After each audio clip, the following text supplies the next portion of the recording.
Naam, Ummul Mu'minin Bi Aisha radhiyallahu ta'ala anha, fa innaha kanat taqsidu salata alwitri, kwenye hadithi hii wala si kwa uelewa ambavyo wanaaminishwa mawahabi, uelewa mfeki sana huu.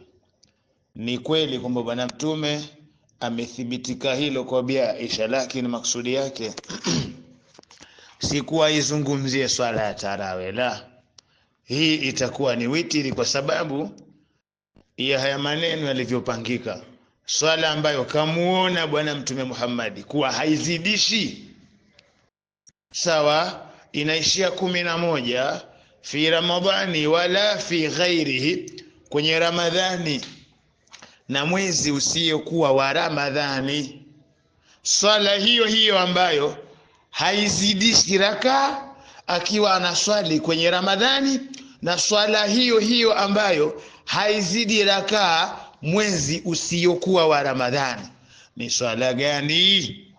Sio tarawehe, kwa sababu tarawehe inaswaliwa Ramadhani peke yake. Ila hapa amesema hivi, yazidu fi Ramadhani wala fi ghairihi, wala kwa mwezi ambao sio wa Ramadhani. Swala hiyo ndiyo ambayo anaikusudia bwana mtume Muhammad sallallahu alayhi wasallam. Basi ilikuwa kusudia swala ya witri, kwa sababu witri ndiyo inayoswaliwa raka 11, sio tarawih.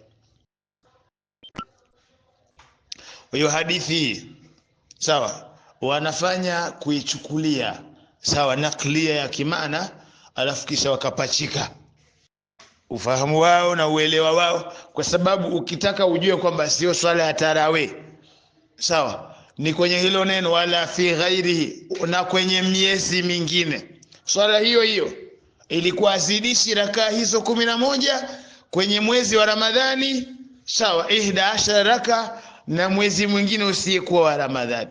Hiyo swala ni swala gani? Sio ya tarawih.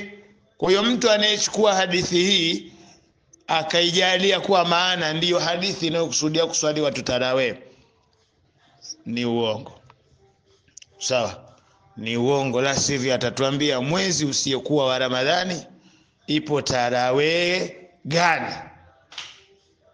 Au uliwahi sikia wapi mwezi ambao sio wa Ramadhani una tarawih?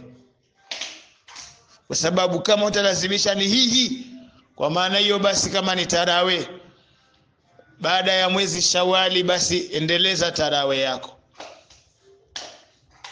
raka 8.